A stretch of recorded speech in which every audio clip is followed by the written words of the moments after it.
Okay, so we're recording now. Okay, so thanks, Morgan, for doing this interview for me for uni. I just have a couple of questions, so it won't take too long. No problem. Just give me a quick rundown on your teaching career so far. Yeah, no problem. So I spent the first 7 years of my teaching career teaching English in the English department at Richmond High School. And then the last 3 years I've been teaching PDHPE at Richmond High School. Oh, nice. It's very different. Yes, Okay, it so is. with your lesson plan, so you've probably got some experience through English as well as PDHP, so definitely touch base on both of them. But how do you plan your lessons? Yeah, no problem. So sometimes you're fortunate enough to have pre-prepared lessons thanks to the faculty working hard and developing units of work and things like that. Other times you need to create lessons yourself. Yeah. So in relation to data, so do you take any data from your students into consideration when doing a lesson? So you just briefly touched on in English that you have to adapt the lessons differently for your students. Can you Yeah, tell me? absolutely. Yeah. Yeah, absolutely. So with regards to the data, I'm not the kind of teacher or person that sits and sifts through a lot of, say, records on Central and tries to memorize all the students' sort of different learning abilities and difficulties and things like that. I don't have the RAM up here to store all that data for the 120 kids that we have to ourselves, say, each year.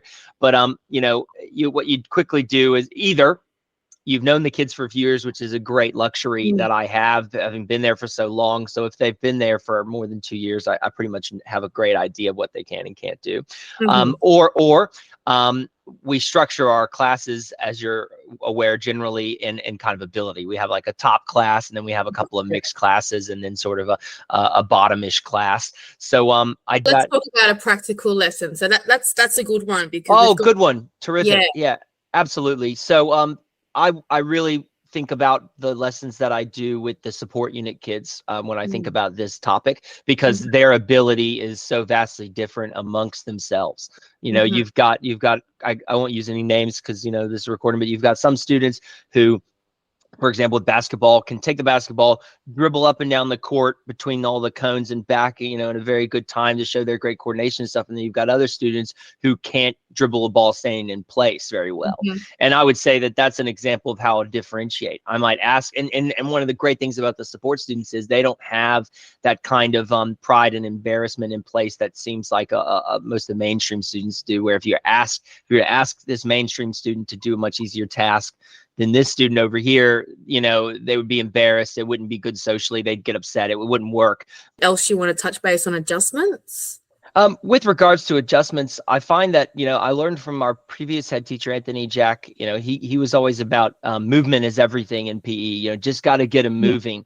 So, sometimes I'll come to a prac lesson or, say a prac unit, and I really want to do something like softball, and if the students might mostly dislike softball. So I'm happy to make adjustments and go to a sport that's more popular among the students, because if it engages them, more, then it's worth sort of making the sacrifice. I have another question. So what will I be expecting in my first few years of teaching? So I'm doing PDHPE, so more towards that subject. Absolutely. So, in general, with any subject area, I think your first few years are a bit more difficult because you don't know all the units that we teach, and you're delivering them all for the first time. I feel like it doesn't matter what subject area you have. Luckily, I will say, just to preface this, at Richmond High School, we're really great about having these units that the whole faculty pitches. So, so it's really great. You've got this support and foundation there, and then you can build upon it as you want. But you don't know those units. You're pitching it all for the first time, and somebody else might have created that unit, and it's not really your teaching style. And you go to pitch it at the kids, and you feel a bit clunky about it. You're not sure if you like the way it is, just for your tastes or whatever the case may be.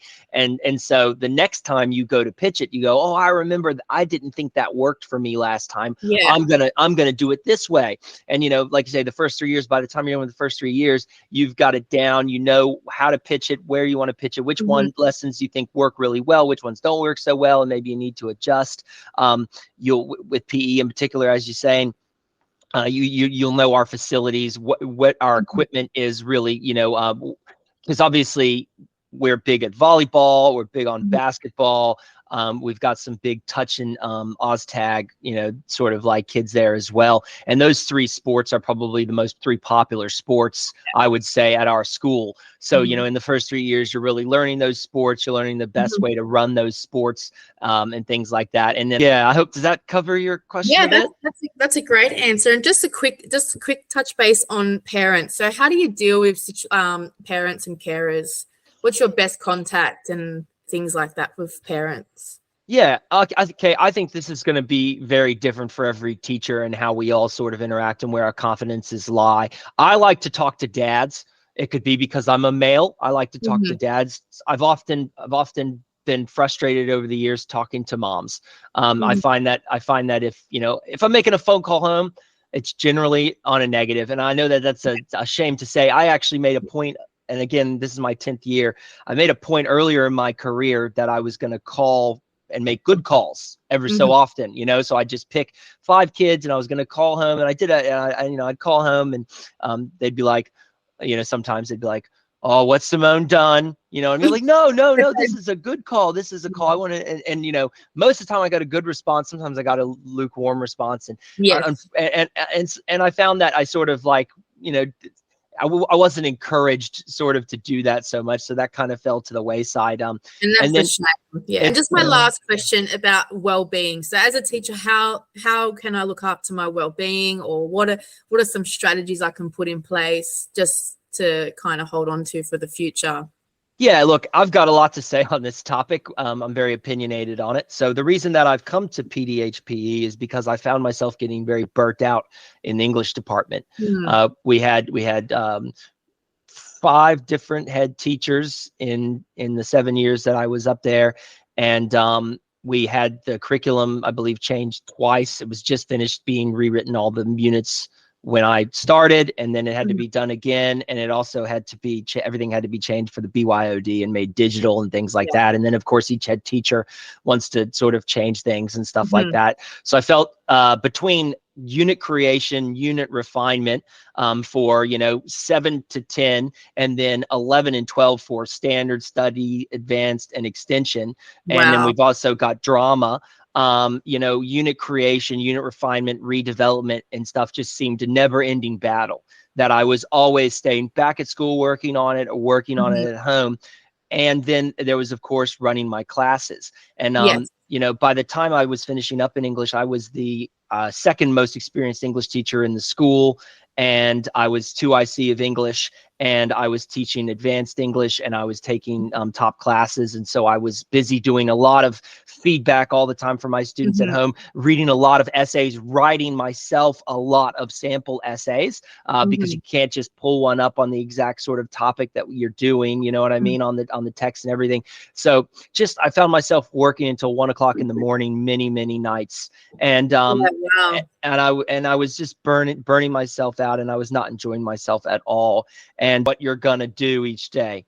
Do you know what I mean? Like, oh no, when I leave the school, I'm not going to do any more work. Or if that doesn't work for you, when 5 o'clock comes, I'm not going to do any more work. Or, I'm never going to work on a Sunday, or, and stuff like that. I mean, I definitely do have to break my sort of rules with regards to marking, because marking, we just can't find time to do that at school, so that, but luckily, we're not in PDHP. We only have 2 assessments per year group. You know what I mean? And then we have the different year group coordinators. So the marking is not that bad in PE, thank God. And that's one of the things I love about PE. And that's why I'm working really hard to get into this key learning area, because I find that we work very hard each day at the school, doing the sports, being a leader. I find myself, my physical fitness is improving greatly because. Thank you very much for your time. I really appreciate you sitting down and doing this interview. I've actually really enjoyed learning all the new things I'm going to experience becoming a teacher, and we work together at the moment, so I can always come to you when issues arise. Yeah, absolutely. I'm going to stop recording now, and thanks again. No problem.